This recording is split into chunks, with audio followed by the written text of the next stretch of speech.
Paz, irmãos. A palavra do Senhor diz no Salmo 62: confie nele em todos os momentos, ó povo, derrame diante dele o coração, pois ele é o nosso refúgio. Amém? Quero convidar a igreja nessa manhã a derramar diante do Senhor o seu coração, derramar diante do Senhor a sua gratidão. Amém? Por mais uma semana que se passa. Vamos adorar ao Senhor.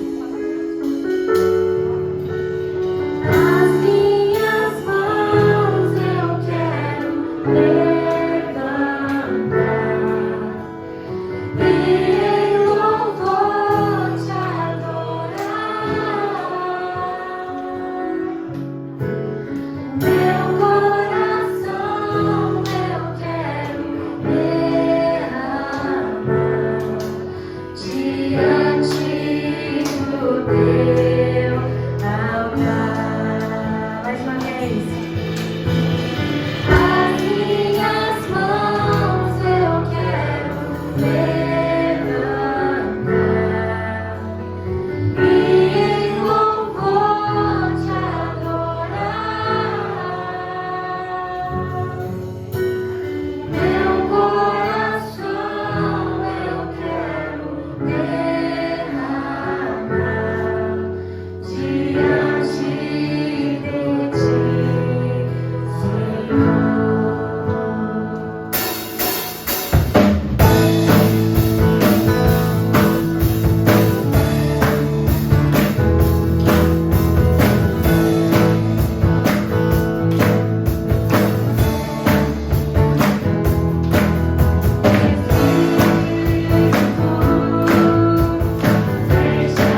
nós estamos sem letra, e olha só, como é ruim, né? Como a gente é apegado a essas coisas. Mas eu quero, talvez você não consiga cantar agora inteira, porque nós vamos declarar em espanhol essa canção. Mas eu te convido a adorar o Senhor. Mesmo não conseguindo declarar, você vai entender, você vai poder cantar ao Senhor depositando a nossa confiança em Deus. Amém, irmãos? Não se apegue ao felão, não se apegue ao que está acontecendo ao nosso redor, mas ofereça o seu coração nessa hora a Deus. Peça ao Espírito Santo para que Ele venha renovar a sua fé, renovar a sua esperança. Que o Senhor seja o nosso refúgio nessa manhã. Amém?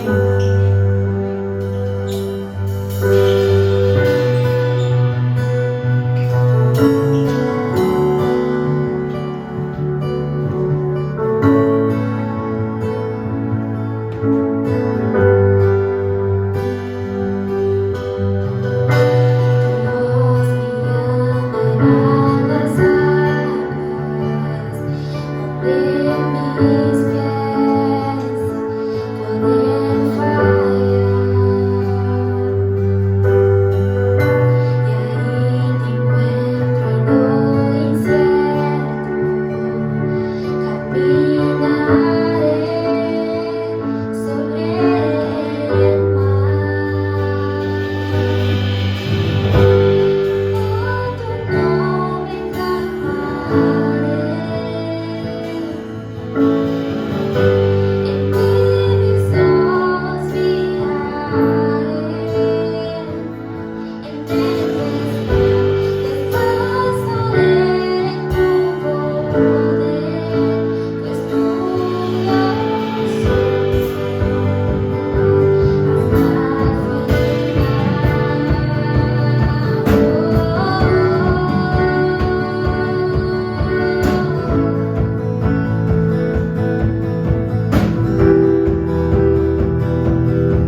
escuridão o Senhor possa vir iluminar, Deus, os nossos corações e a nossa mente. Nós te adoramos, Senhor.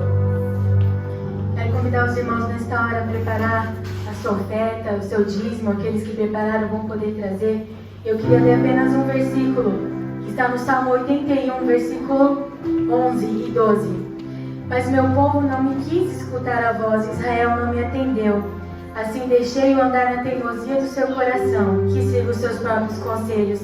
A minha oração, irmãos, é para que o Senhor nos ajude a ouvi-lo de tal forma que nós possamos deixar nossas vontades, os nossos caminhos, né? Que nós possamos tomar cuidado de não tomar as decisões por nós mesmos, não seguir o nosso coração, mas nós possamos ouvir a voz do Senhor, ouvir a instrução do nosso Deus pela palavra dele. Nós vamos cantar isso nessa canção agora, que o reino do Senhor venha.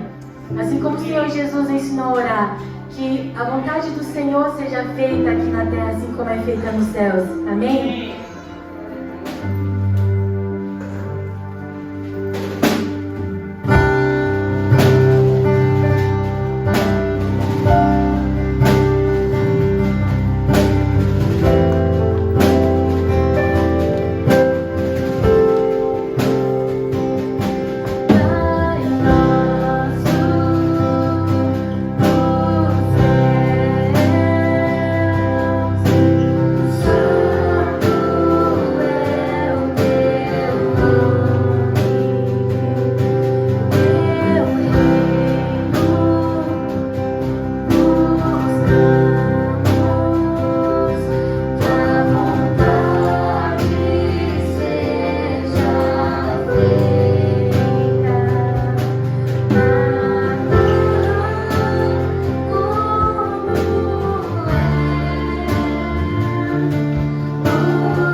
Espírito, enquanto as nossas crianças estarão saindo, eu quero convidar você a tomar assento. Nós estamos muito felizes nesta manhã, só eu? Amém? Que coisa boa poder rever os outros irmãos que estão conosco, outros que ainda não puderam estar conosco, mas eu creio que um dia nós poderemos nos reunir mais, obviamente dentro dos cuidados necessários. Louvamos ao Senhor pela oportunidade de poder se reunir e a oportunidade de poder cultuar ao Senhor com toda a liberdade que nós temos num país estrangeiro que nós adotamos como nosso, onde nós estamos criando a próxima geração para o louvor da glória de Deus, onde eu creio que eles podem ser um instrumento poderoso nas mãos do Senhor, manifestando o reino de Deus nesta nação. Amém? Eu quero convidar você a abrir Filipenses capítulo 4, nós já estamos no capítulo 4 da nossa série de mensagem, Alegria Inabalável. Nós vamos ler 2 versículos, queridos, e eu peço a tua paciência, a tua atenção no dia de hoje, para que hoje nós não estamos aqui, tivemos um imprevisto com o nosso telão, mas se Deus quiser, ao término do culto, ao decorrer da semana, nós vamos arrumar esse problema. Então você vai estar bem atento com a sua Bíblia na mão. Se você usa a Bíblia digital, não tem pecado nenhum, mas você corre o risco de tirar um pouquinho a atenção se as notificações estiverem ligadas. Elas começam a pipocar na sua tela. Então o conselho para você é coloque, desative as notificações para que você esteja atento àquilo que o Senhor quer nos comunicar nesta manhã. Filipenses capítulo 4, versículo 2 e versículo 3. Amém? Todos acharam? Diz assim a palavra do Senhor: rogo a Evode e rogo a Síndique que pense concordemente no Senhor. A ti, fiel companheiro de jugo, também peço que as auxilie, pois juntas se esforçaram comigo no Evangelho, também com Clemente e com os demais cooperadores meus, cujos nomes se encontram no livro da vida. Oremos ao Senhor. Bendito Deus, depois de cantar louvores que engrandecem o teu nome, que, Senhor Deus, afirma a nossa fé, a tua grandeza, a tua maravilha, em dizer, Pai, uma vez mais, que teu é o reino, o poder, a majestade e a glória pelos séculos dos séculos. Estabelece o teu reino, Senhor Deus, nas nossas vidas cada dia mais. Nós ansiamos para que a tua vontade seja feita, assim na terra como ela é feita aí no céu. Que essa vontade soberana, boa, perfeita e agradável, Senhor, faça parte das nossas vidas. Tira, Senhor Deus, neste momento, tudo aquilo que nos atrapalha, todas as nossas inquietações, cansaço físico, mental, preocupações que nós temos, Senhor Deus, que elas fiquem do lado de fora daquela porta, ó Deus, e se for do teu agrado, que elas não voltem para as nossas vidas, mas que repouse sobre nós a tua paz, que excede todo o entendimento, para que nós possamos cumprir, Pai amado, a missão no mundo pelo qual o Senhor nos chamou a viver e experimentar. Usa a minha vida com poder e graça nesta manhã. Esta é a minha oração, te peço, em nome de Jesus. Amém?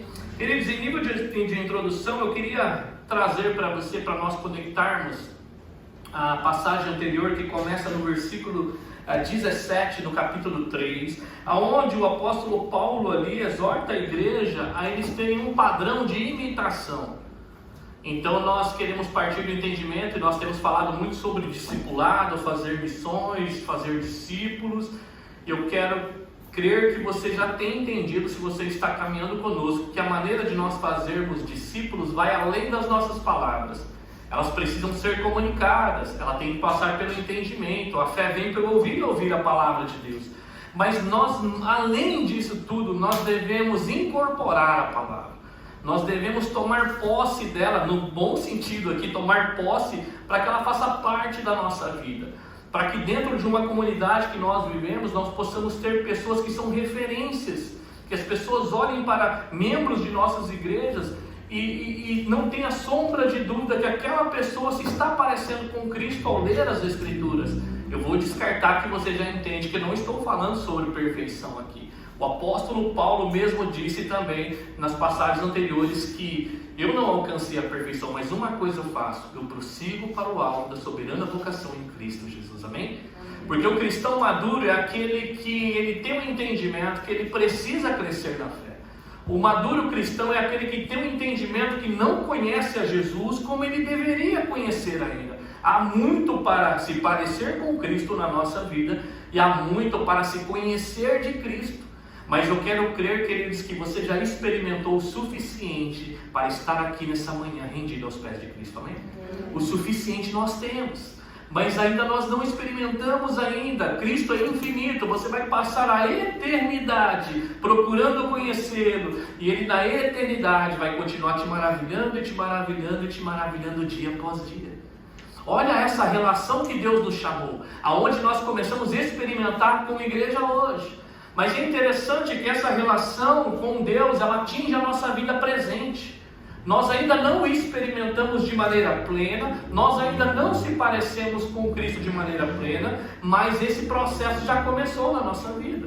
No capítulo 1, no versículo 6, ele diz que aquele que começou a boa obra em nós, não é somente a obra de nos tirar dali da salvação, mas a obra completa, de nos fazer livre dessa natureza pecaminosa. A obra completa, onde ainda nós experimentamos sim a pessoa de Deus, mas há muito mais para se conhecer.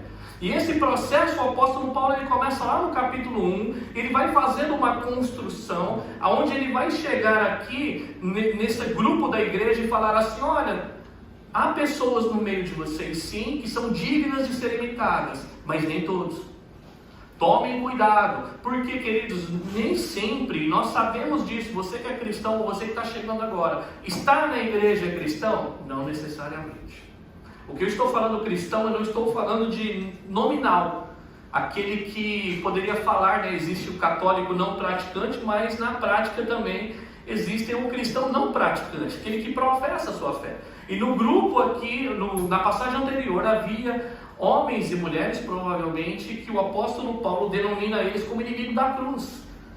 E não eram pessoas que perseguiam a igreja, eram pessoas que estavam no meio da comunidade, diziam conhecer a Cristo, mas viviam como se não conhecessem. O apóstolo Paulo fala: olha, o Deus dele é o estômago, eles só pensam no aqui e agora. Não busquem imitar essas pessoas, olhem para nós. E não somente o apóstolo Paulo se coloca num modelo específico, porque o único modelo específico ele já tratou no capítulo 2. Tende em vós o mesmo sentimento que houve também em Cristo Jesus.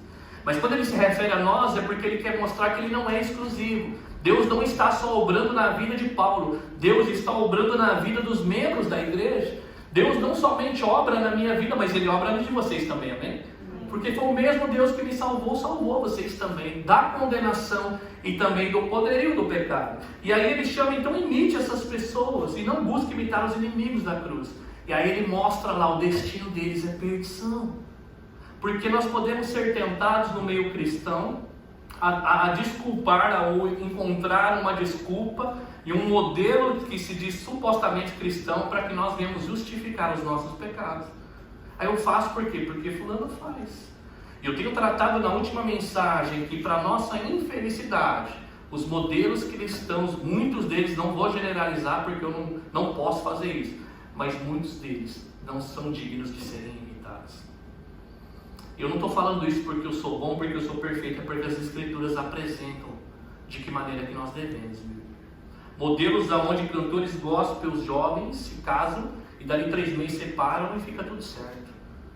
E aonde pessoas tentam pregar o evangelho genuíno e as pessoas acham que nós estamos falando algo de outro mundo. Queridos, nem todos que estão no nosso meio, quando eu falo no nosso meio, não estou falando exclusivamente do Betel Liga, mas aqueles que se dizem cristãos são dignos de serem imitados. Mas aqueles que buscam de verdade, assim como o apóstolo Paulo, nós passamos Epafrodito e passamos Timóteo, viviam não buscando os próprios interesses, mas sim de Cristo. Então ele nos chama a atenção, e eu vou conectar a mensagem justamente aqui. Ele diz que a nossa pátria não está aqui, mas nos céus, da onde nós aguardamos o nosso Salvador, o Senhor Jesus Cristo, onde Ele vai, em outras palavras, desfazer esse corpo de humilhação. Ele vai nos dar novos corpos, porque Ele entende que o cristão ainda, por mais que ele lute contra a sua natureza pecaminosa, ele vai cair. Isso não pode ser uma desculpa para nós. Mas o cristão genuíno não é aquele que olha para a congregação e vê ali um estilo de vida pecaminoso e fala, eu vou fazer porque fulano faz. Não. Ele olha para a vinda do Senhor Jesus Cristo, aquele que virá e nos libertará desse corpo pecaminoso. E é justamente aqui que o apóstolo Paulo fala, que ele encaixa essa mensagem dizendo, fique no versículo 1 do capítulo 4, firmes no Senhor. A tentação de querer imitar pessoas que vivem no pecado é grande. Se você vacilar, a sua carne, queridos, ela é terrível. A sua carne, ela vai querer fazer algo que desagrada o Senhor. E agora a pergunta é, quais são os modelos que nós estamos seguindo? E a outra pergunta que eu fiz na mensagem passada é, nós estamos sendo modelo para aqueles que estão chegando? Paulo diz, olhem para nós. Hoje, nesta manhã, nós poderemos falar para os nossos filhos, para as pessoas que estão chegando, olhem para nós. É justamente aqui que Paulo ele vai fazendo essa construção, porque ele quer chegar, queridos, aqui, a trazer uma exortação de um cuidado pastoral. E aqui eu consigo ver o apóstolo Paulo com o coração de um pai. Quando ele chega no versículo 2 do capítulo 4, ele vai exortar aqui 2 membros da igreja. E ele vai dar nomes, queridos. Agora você pare para imaginar no primeiro século, quando as cartas eram escritas, sabe de que maneira que as cartas eram lidas? Publicamente. Publicamente, assim como eles abriam a carta e falaram, receba aí Epafrodito, para que todos ouvissem aquilo. Agora Paulo já pensou, ele abrisse uma carta ao nosso respeito, escrevesse o que ele diria de nós na comunidade cristã. Se ele nos chamasse pelo nome numa congregação. E Paulo vai mostrar aqui que o sentido é de restauração, é de amor, é de afeto. Como um pai chama o seu filho. Por isso que no versículo 2 ele vai dar 2 nomes. Se você levar os seus olhos para lá, ele vai dizer assim, rogo a Evode e rogo a Síndica. Pensem concordemente no Senhor. Então, queridos, nós vamos ver aqui a súplica do apóstolo Paulo. Ele poderia sim dar a carteirada aqui, porque ele era líder da igreja. Ele foi comissionado pelo próprio Cristo a ser uma autoridade. Mas ele usa da sua autoridade não para impor alguma coisa, mas ele suplica como alguém que ama aquelas vidas, em querer ver aquelas vidas restauradas. E é por isso que ele vai dizer aqui que eu rogo que pense concordemente no Senhor. E nós vamos entender aqui diante da carta que o apóstolo Paulo já havia exortado a igreja em passagens anteriores. Por isso que eu quero pedir a sua atenção, nós vamos voltar alguns textos aqui, coloque uma marca no capítulo 4, que nós vamos voltar. Então ele começa essa exortação na sua construção, no capítulo 1, versículo 27, eu convido você a levar os teus olhos para lá. Capítulo 1, versículo 27 desta mesma carta. Olha a construção do apóstolo Paulo quando ele começa lá. Ele vai dizer assim, versículo 27 do capítulo 1. Vivei acima de tudo por modo digno do Evangelho de Cristo, para que eu indo ver-vos ou estando ausente, ouça no tocante a vós outros que estáis firmes em um só espírito, uma só alma, lutando juntos pela fé evangélica. É interessante que o apóstolo Paulo não sabia se ele ia sair livre. Ele estava confiante, mas ele falou, olha, o veredito está vindo aí, para mim não vai ser nenhuma vergonha, porque para mim o viver é Cristo e morrer é lucro. Mas eu quero ouvir o ver de vocês, que vocês estão vivendo assim. E o que me chamou a atenção a estudar as Escrituras é que o testemunho cristão é algo visível, queridos. Porque o apóstolo Paulo fala, se eu for, eu quero observar, meus olhos veem. Mas se eu não for também, eu quero ouvir. Mas como que o apóstolo Paulo ouviria? Daqueles que viram. Porque provavelmente quem está levando o relato ao apóstolo Paulo aqui é Epafrodito. Epafrodito foi um jovem que foi enviado à igreja para levar mantimentos e dar suporte ao apóstolo Paulo na prisão. É como se ele chegasse assim e falou, apóstolo Paulo, a igreja, bênção demais. A igreja está auxiliando, até me enviou aqui mantimentos. Nós estamos aqui com você, você não está sozinho. Mas o apóstolo Paulo está tendo um probleminha lá na igreja. Porque toda igreja que se preze como igreja, ela é a bênção, amém? Mas ela tem as suas divergências. Imagine aqui um bando de pecadores lavados e remidos, mas debaixo do mesmo teto. vai dar ruim. Em algum momento vai dar ruim. Assim é no nosso casamento, queridos. Assim é na relação de irmãos do próprio sangue, vivendo debaixo do mesmo teto. Nós vamos ter alguma divergência. Isso é por causa, nós vamos aprender aqui, há uma causa disso tudo. E o apóstolo Paulo aqui, ele quer mostrar que na igreja também existe essa divergência. Então Epafrodito leva notícias maravilhosas, mas fala, é como se ele chegasse lá e falasse, apóstolo Paulo, tem 2 personagens lá que era bênção, mas está difícil. E o apóstolo Paulo então escreve para dizer que, olha, quando eu for eu quero ver. Mas se eu não for também, eu quero ouvir que vocês ainda continuam andando unidos. Porque se parte do entendimento que quando Paulo estava presente, havia unidade. Agora o apóstolo Paulo está 10 anos longe da igreja e recebe a notícia que aquelas pessoas que estavam unidas já não estão mais. Então o apóstolo Paulo não se contenta com isso. Ele fala, eu vou escrever, eu vou dar nomes a elas. E nós vamos entender isso aqui. Então ele fala, um só espírito, uma só alma, e o propósito disso é lutando juntos por um propósito. Pela fé evangélica. Porque o que nos une como igreja, queridos, é o evangelho. Amém? Se não tem evangelho, não tem unidade. Tem ajuntamento. Nós podemos ajuntar um monte de gente, entupir as cadeiras aqui, abrir o templo do lado, fazer 2, 3 cultos no dia. Mas se o evangelho não estiver no meio da igreja, não tem unidade. É ajuntamento. Mas ele fala, olha, há um propósito, lutando juntos pela fé evangélica. E ainda no capítulo 2, leve seus olhos para lá, versículo 2 e versículo 3, a construção ainda do apóstolo Paulo.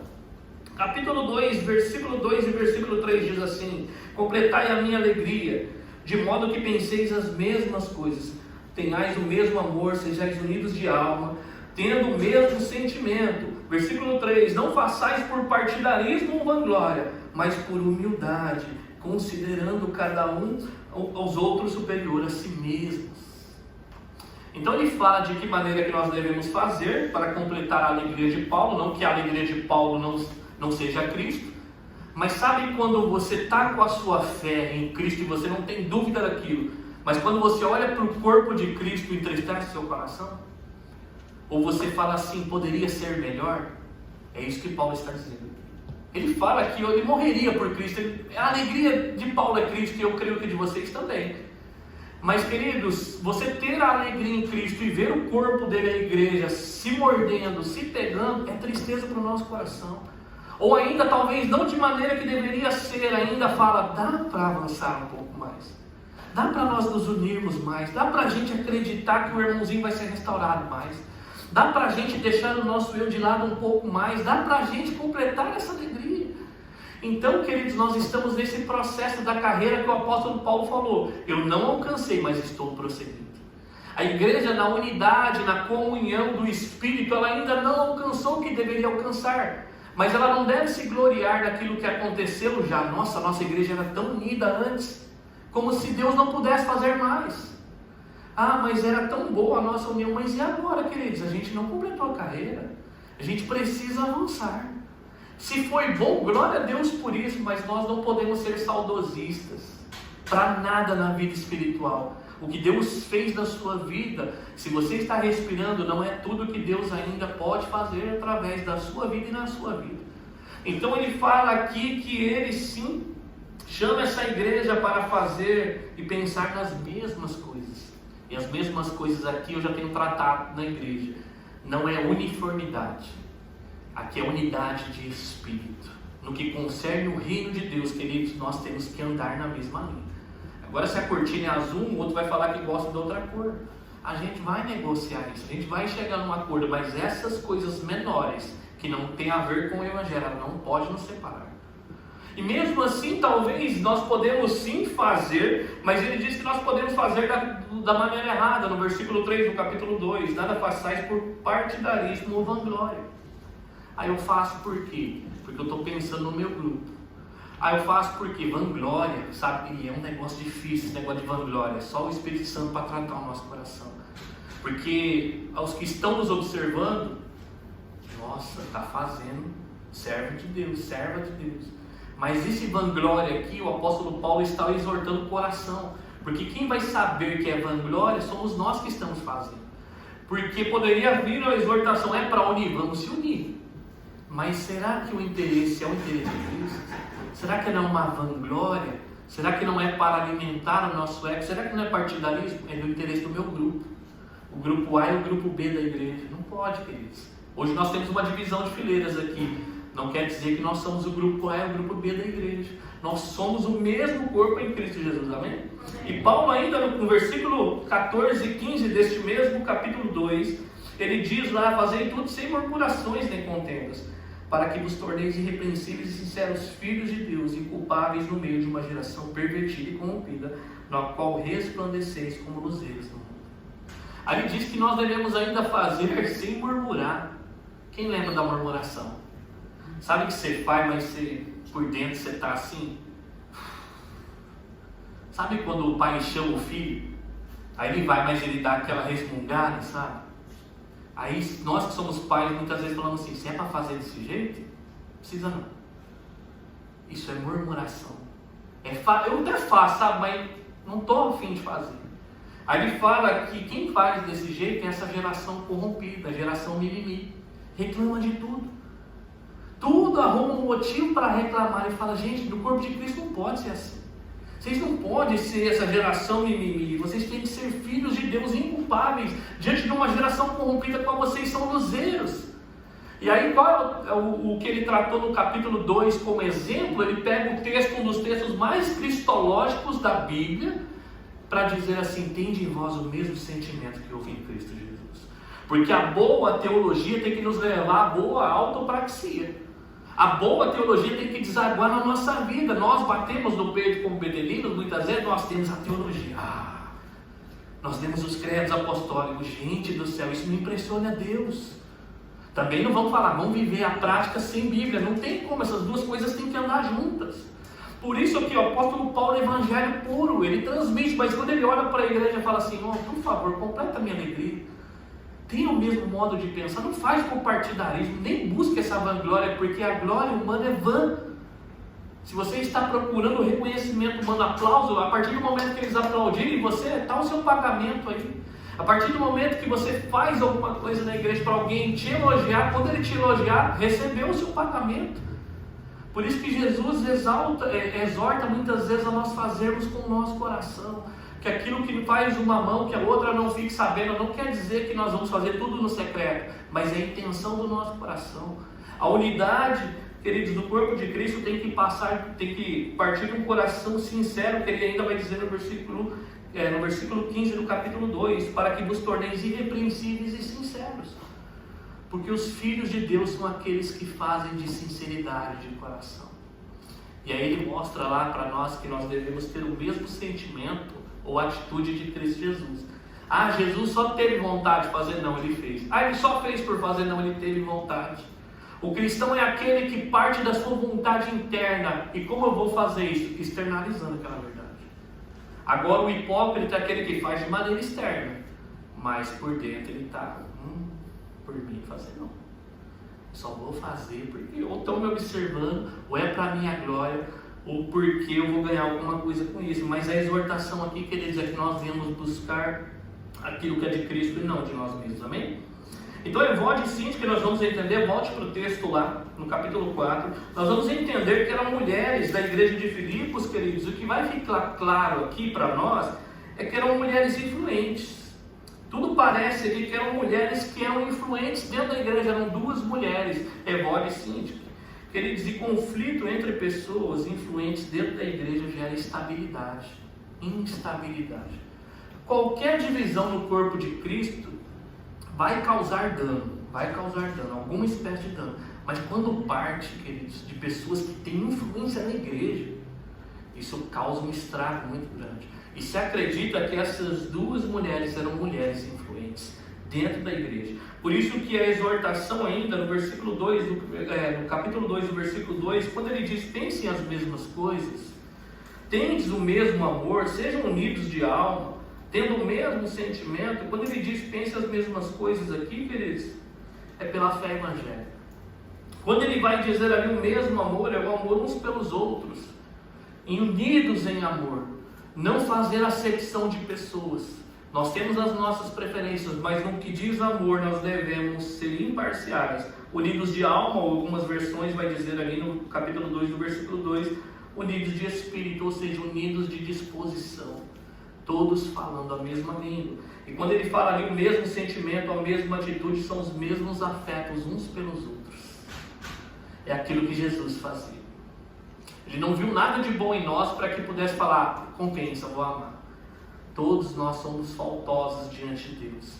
Mas a graça dele, a atitude dele, o sentimento dele alcançou a cada um de nós, queridos. Mas vamos concordar numa coisa aqui. É verdade que qualquer um de nós que aqui estamos, nós não conseguimos ainda em vida alcançar a perfeição dessas qualidades citadas aqui. Mas o que estava acontecendo dentro da igreja é que era nítido na comunidade que essa unidade ela não acontecia. O que era nítido a uma comunidade, sabe quando você está numa comunidade e o pecado começa a sair, aí começa a se tornar evidência na comunidade o pecado? É isso que estava acontecendo aqui. Não era assim a perfeição, até porque Paulo fala, complete a minha alegria. Mas o que ele está chamando a atenção dessas duas pessoas é que se tornou público. O que ele está chamando a atenção dessas pessoas é que ficou evidente. É por isso que o apóstolo Paulo chama a atenção pelo nome aqui. Porque são duas mulheres que eram influentes, mas ele chama a atenção pelo nome. Agora você imagina aquela cena ali. Você imagina aquela cena, a carta sendo lida lá por um presbítero ou por um líder da igreja. E ele está lá falando bênção, eu agradeço isso, porém, eu rogo a Evode e rogo a Cíntia, que vocês devem pensar concordemente no Senhor. Agora você pega a estrutura da carta, onde ele vem falando das bênçãos que a igreja recebe, aonde ele vem falando, você não pode fazer por partidarismo e vanglória. Aí ele pega assim, eu vou mostrar o modelo que vocês devem seguir. Aí ele traz Jesus para a cena e fala assim, ó, imite ele. Não quesito unidade.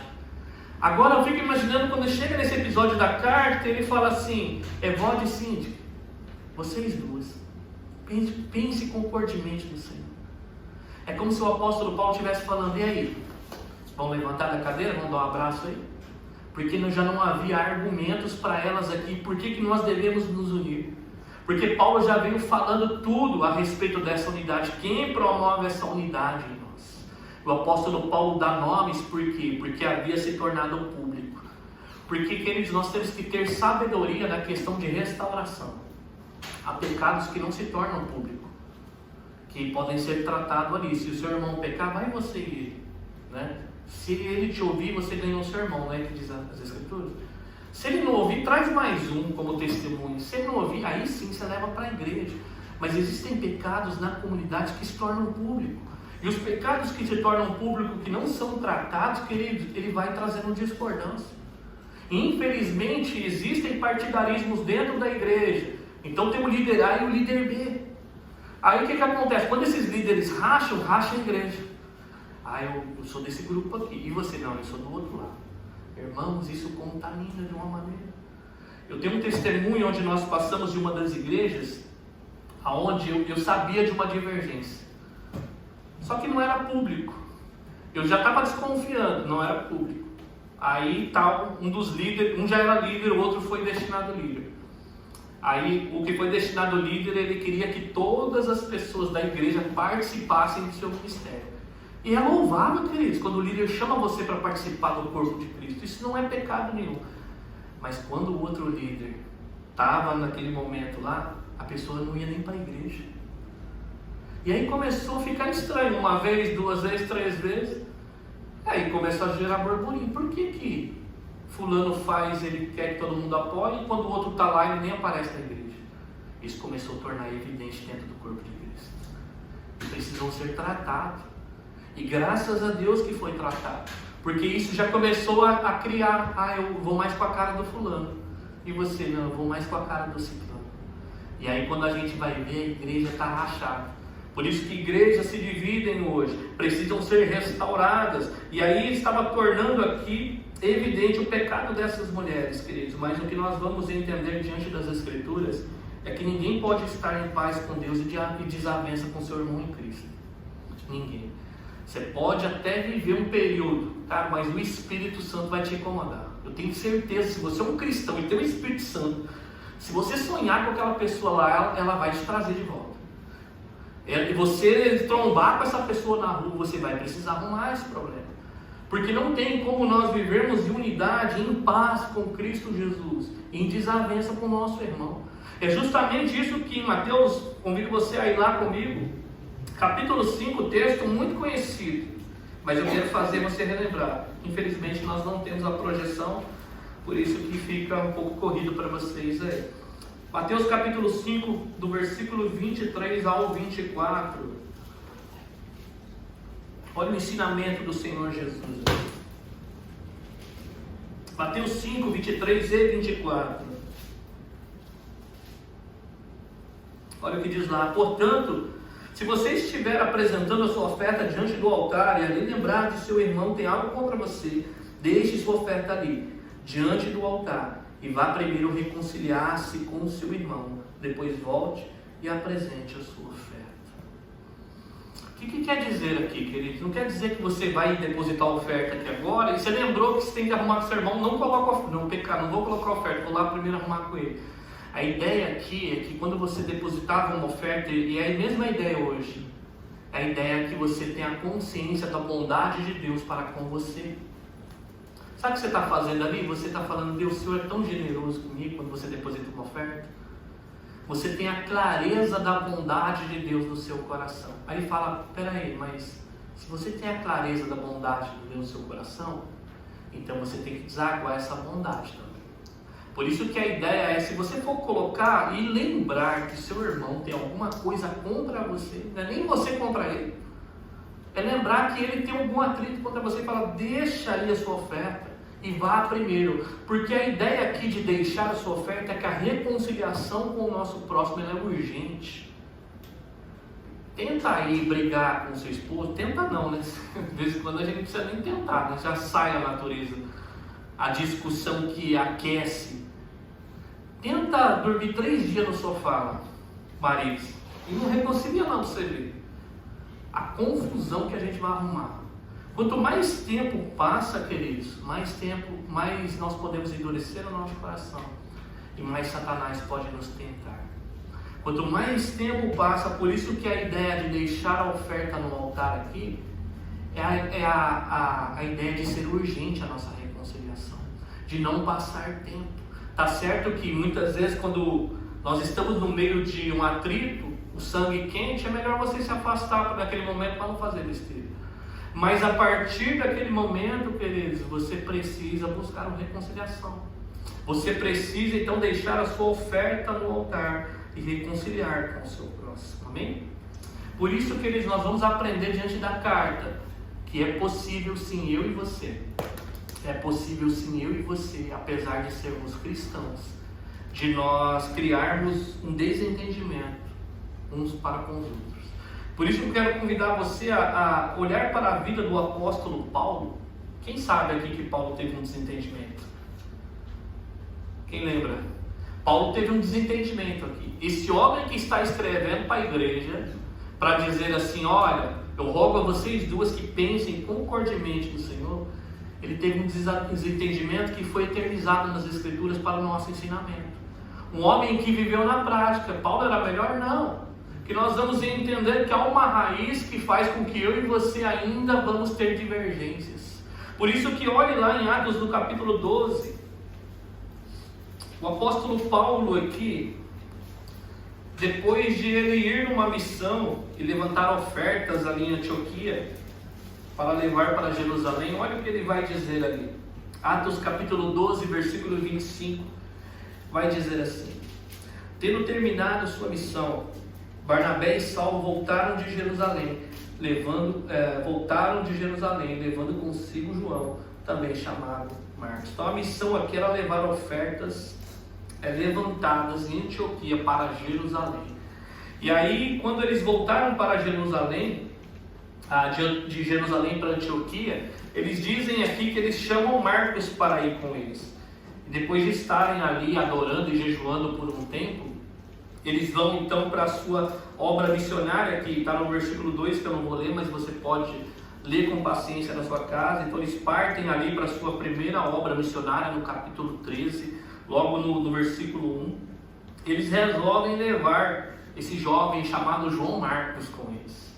É um menino que naquela cultura é 30 anos, então eu estou menino ainda, amém?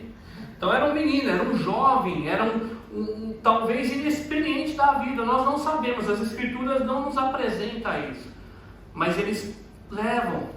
E eu acredito que Marcos, ele tinha um testemunho de vida, porque Paulo e Barnabé não chamariam qualquer pessoa para acompanhá-los na obra missionária, assim como ele chamou Timóteo em Atos do capítulo 16. Então Marcos tinha algo a apresentar para que aqueles homens o chamassem para que os acompanhassem. Então está ali Barnabé e Paulo, ou Saulo, que está escrito aqui, para levar João Marcos. Mas olha o que acontece em Atos 13, versículo 13.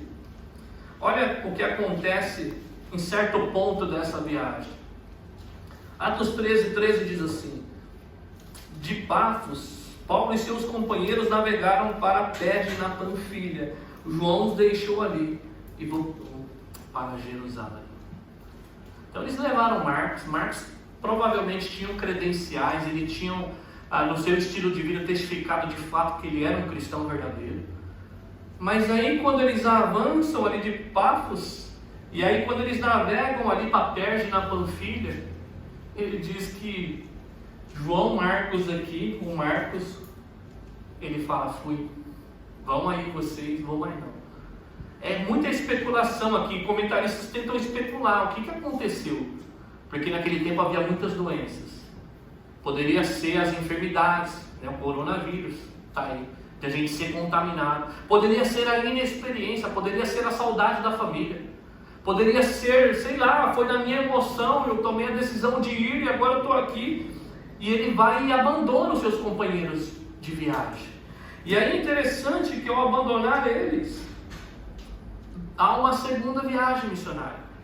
Então poderia se dizer aqui, há uma segunda oportunidade para Marcos. E olha o que acontece quando você vai aí em Atos 15, do versículo 36 ao 39. Certo tempo depois, na segunda viagem missionária de Paulo e Barnabé, Atos 15, do 36 ao 39.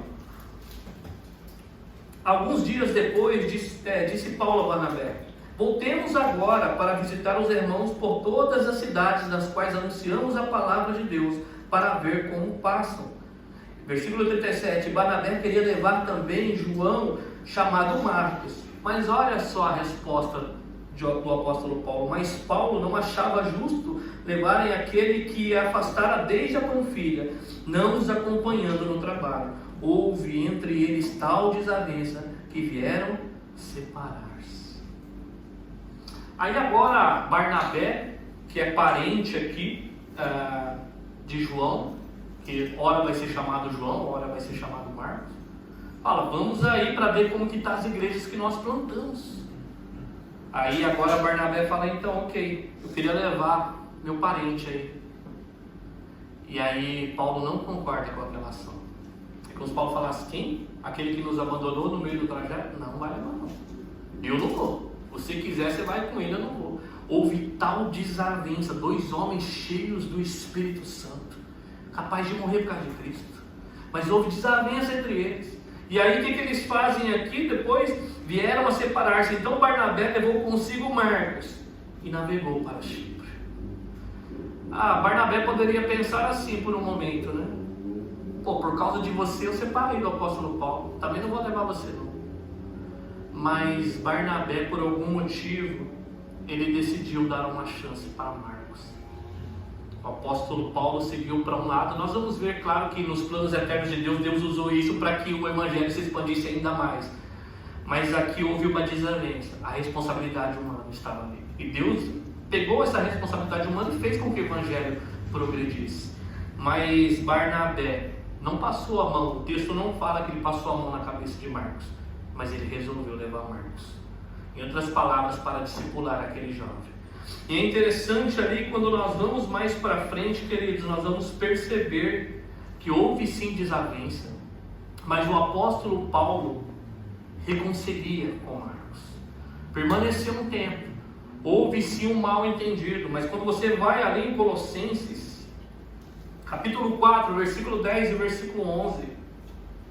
Olha só o que diz o apóstolo Paulo ali depois de um tempo.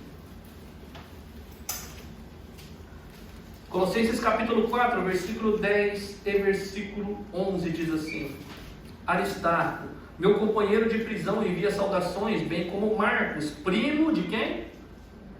Barnabé. Vocês receberam instruções a respeito de Marcos e eles foram visitá-los recebendo.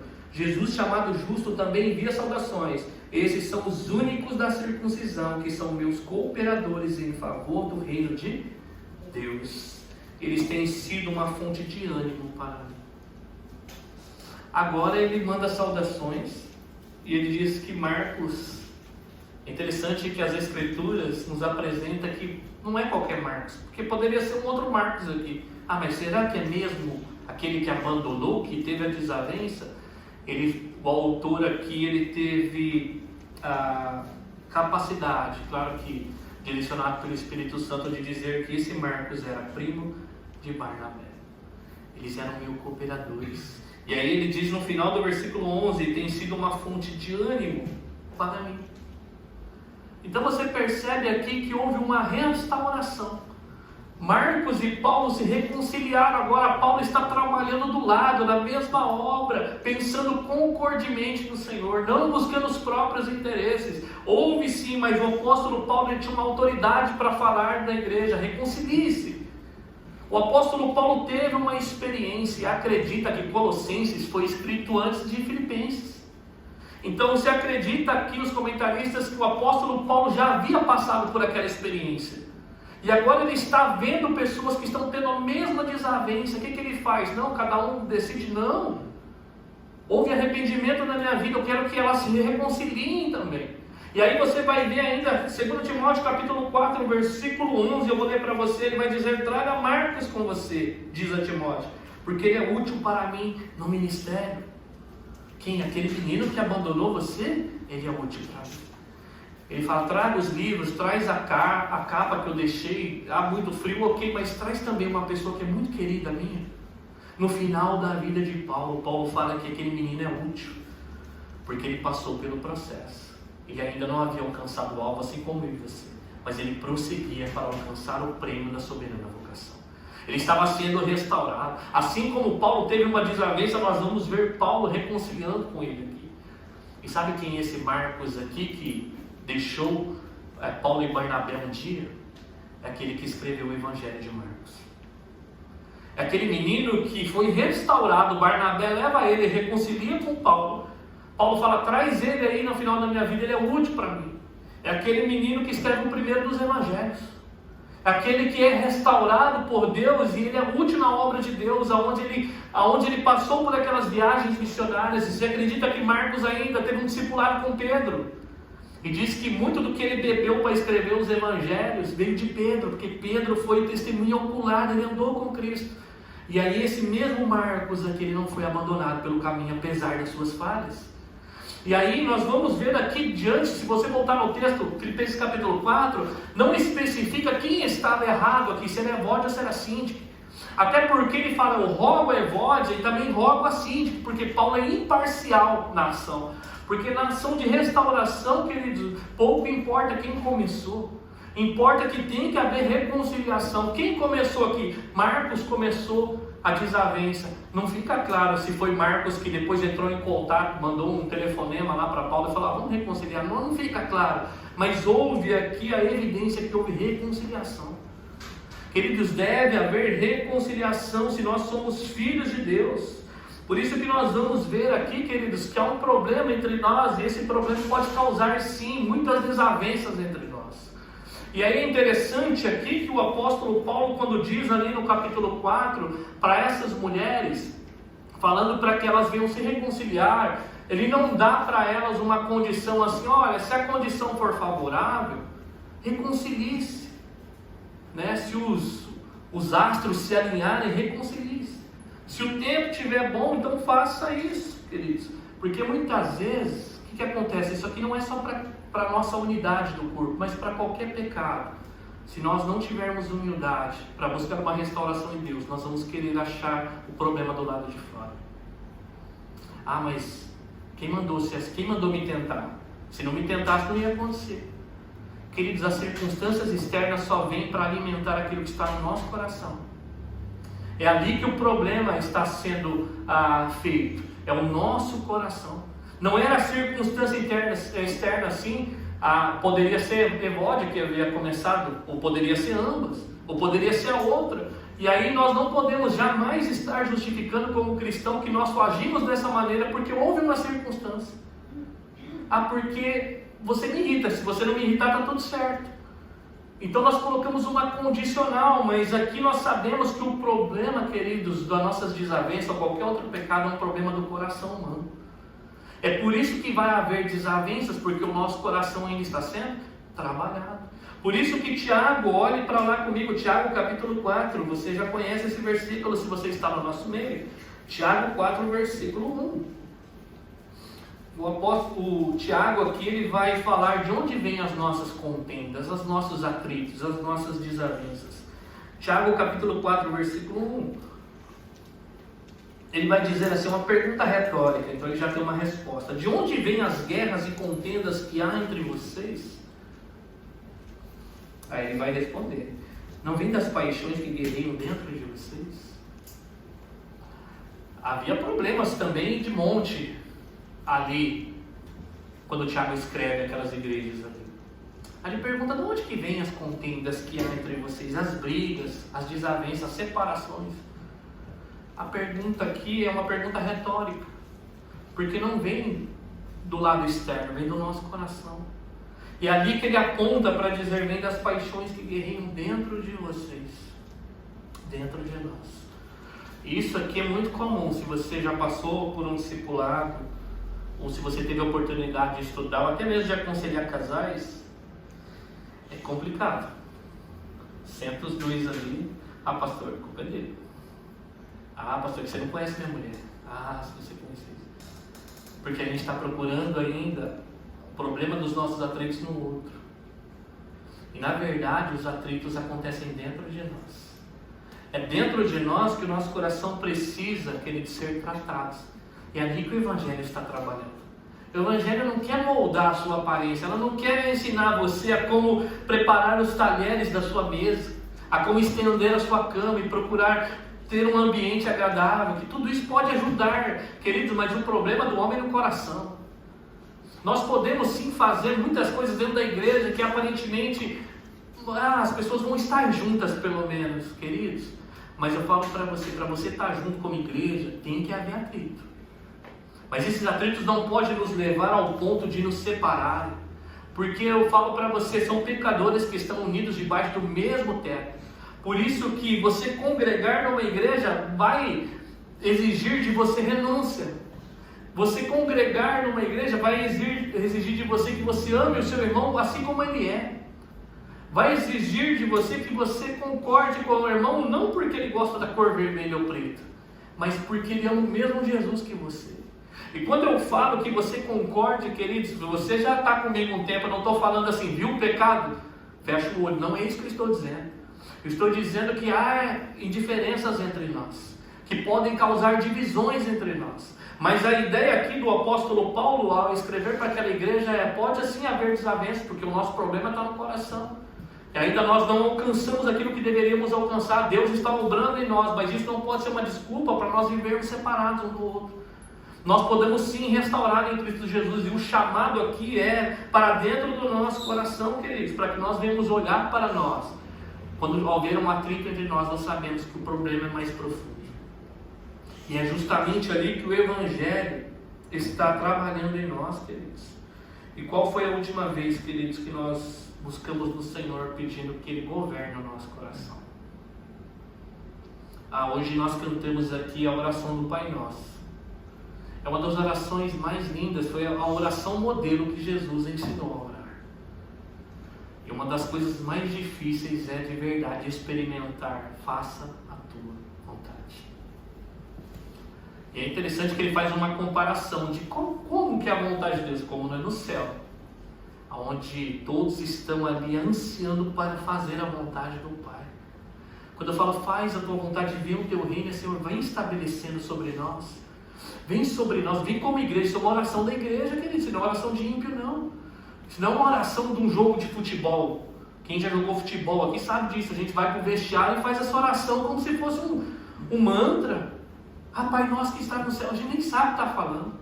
Mas essa é uma oração da igreja, um clamor da igreja. Senhor Deus, faça a tua vontade. E é interessante que o pão não é meu ainda. O pão é de quem? É nosso, amém? Você vê que é uma oração coletiva. Você vê que a igreja, queridos, não é cada um buscando o próprio interesse, mas sim o de Cristo. A igreja é onde nós vamos sentar muitas vezes em conselhos de igreja. Quem já participou sabe que o bicho pega muitas vezes. Mas a pergunta é, o que Jesus tem a ver com todo esse projeto? E as nossas diferenças, elas vão ficando pequenas. E aí nós vamos aprendendo com Jesus que de fato ele sim era Deus e poderia se esvaziar a si mesmo para fazer a vontade do Pai. Mas nós, queridos, nós somos vazios por natureza. Que nós precisamos entender isso. O Rei da Glória, queridos, aquele que poderia assim não se sujeitar àquilo que ele sujeitou à humilhação. E muitas vezes nós vamos ter que se sujeitar para que nós possamos andar em unidade na igreja. Nós vamos ter, queridos, que abrir mão do nosso eu para estar caminhando uns com os outros. Quando eu falo caminhando, eu não estou falando de ajuntamento. Estou falando de família. Estou falando de família que caminham junto, que cada um tem os seus defeitos, mas continua sendo família. Aonde quando as coisas derem errada e tiverem errado, nós vamos chamar a atenção, mas nós vamos chamar para perto. Mas também, queridos, nós não podemos perder de vista que nós não podemos ser tratados como igreja, como um cinema, como um jogo de futebol, como Olimpíadas. Cada um que está aqui, se você está em Cristo Jesus, ele é seu irmão. E Deus trará outros. Deus trará outros que virão e precisarão ser restaurados. Que precisarão olhar para nós como igreja e encontrar a unidade do corpo de Cristo. Vai encontrar defeitos, vai encontrar, mas que esses defeitos precisam ser consertados. Eles não podem permanecer assim. E justamente no versículo 3, o apóstolo Paulo, ele não confia somente nas palavras de uma carta. Olha o que ele vai dizer no versículo 3. Ele vai inserir aqui um personagem. Ele vai dizer assim: a ti, fiel companheiro de julgo, também peço que as auxilies, pois juntas se esforçaram comigo no Evangelho, também com o Clemente e com os demais cooperadores meus, cujos nomes se encontram no livro da vida. Então o apóstolo Paulo não confia somente, eu vou mandar uma carta e vai dar tudo certo. Queridos, para restauração de vidas, precisam ter pessoas na igreja que estão dispostas a se colocar nessa brecha para que haja reconciliação. Isso é muito interessante porque pode haver sim desavenças na igreja, mas Deus precisa levantar aqui companheiros de jugo. Bombeiros, né? Gosto muito do pastor Diogo, ele fala bombeiros de Deus. Quando o fogo acende, você não vai atacar gasolina, você vai apagar o negócio. Você vai ser aquele da turma do deixa disso, vem aqui, vamos conversar. Você vai intermediar a relação, porque muitas vezes relacionamento dentro da igreja, ninguém quer ouvir o outro. Um está falando, o outro está falando, ele só quer que o interesse dele seja ouvido. Mas precisam ter pessoas que intermediam a nossa relação, pessoas que amam o Senhor Jesus. Por isso que ele fala, você aí, companheiro de julgo, peço que as auxilie. Pessoas em restaurações, seja de casamento, seja de amizade, seja de irmão em Cristo, precisam ser auxiliadas. Tá certo, você estava errado, você também não pede perdão, vem aqui intermediar. E aí ele quer lembrar quem eram essas mulheres, elas se esforçaram comigo no Evangelho. Aquelas mulheres que elas eram cooperadoras do Evangelho. Aí Paulo olha para aquela situação e fala, não pode continuar assim. Elas entenderam o Evangelho, não somente cooperadoras minhas, mas também com Clemente, com os demais cooperadores. Várias pessoas, essas mulheres eram mulheres que eram referências, queridos, que eram dignas de serem imitadas, mas naquele episódio na igreja, Paulo fala, não, vocês não podem continuar assim. Por isso, queridos, que nós temos que vigiar o nosso coração sempre, porque pode acontecer no nosso meio, de nós viermos a falhar. Eu sou pastor da igreja, mas se eu confiar na minha própria carne, eu sei que eu posso ferir vocês. E não é porque eu sou o pastor da igreja. Você tem que entender, queridos, que eu sou falho, assim como Paulo foi. Isso não pode ser uma desculpa para mim falhar com você. Isso não pode ser uma desculpa para que o dia que eu falhe com você, se eu falhar, falar assim, Se o apóstolo Paulo falhou, eu também posso fazer isso. Não é isso. Eu posso sim falhar com vocês, mas vocês têm que ser aquelas pessoas que têm que buscar a reconciliação. Vocês têm que ser aquelas pessoas que, quando perceberem que o corpo está se dividindo, queridos, eu não estou falando por causa de pecado, estou falando por causa de alguma desavença, que você possa sim ser essa pessoa que se coloca na brecha, amém? E mais uma coisa que fica evidente no versículo 3 aqui, terminando, é que essas pessoas pelo qual elas auxiliavam, que ele vai dizer Clemente e os seus cooperadores, os nomes deles se encontravam no livro da vida. Quando você vai ler essa passagem, você tenta procurar quem é Clemente, você não encontra na Bíblia. E aí nós temos hoje autobiografias maravilhosas. Quem gosta? Eu gosto de autobiografia.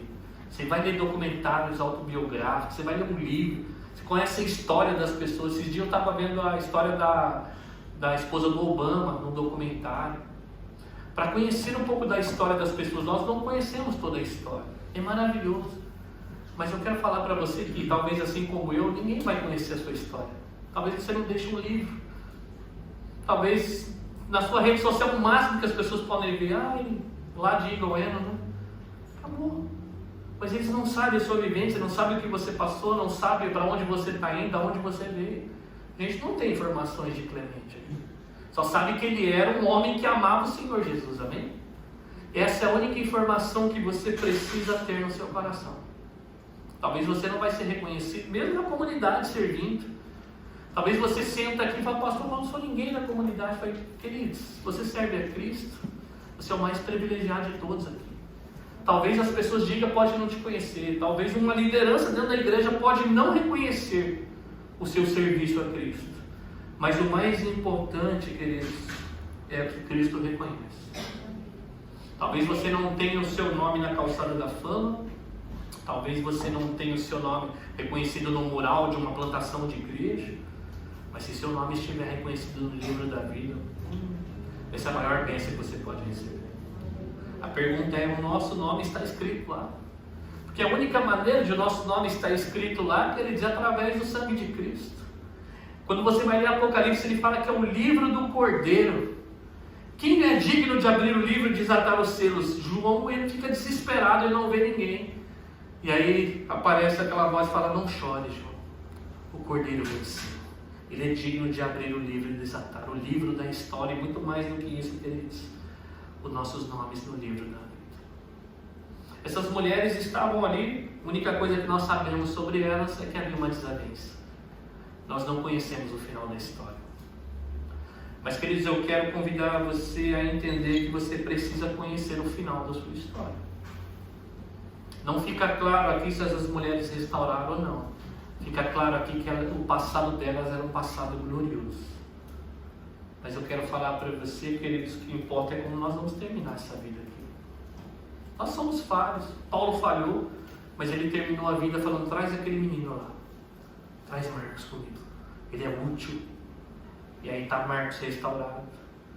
Então, queridos, por mais atrito que nós viemos ter na comunidade, talvez por uma imaturidade de pessoas mesmo, nosso pecado, queridos, essa é a grande verdade. A nossa natureza caída. Talvez você pudesse falar para mim, pastor, mas não é fácil. Eu falei, eu sei, eu já li Gênesis 3. Quando o homem cai, já vem a desavença. O homem já começa a pôr culpa na mulher, a mulher no homem. E o irmão mata o outro. Quer mais desavença que isso numa família? Acabou de começar a família, já tem tudo isso. E nós somos reflexo disso. Mas em Cristo Jesus nós somos restaurados. Amém? Deus nos chamou para viver uma nova vida. Eu queria concluir, queridos, com 3 pontos aqui. Eu queria já chamar o Ministério de Louvor.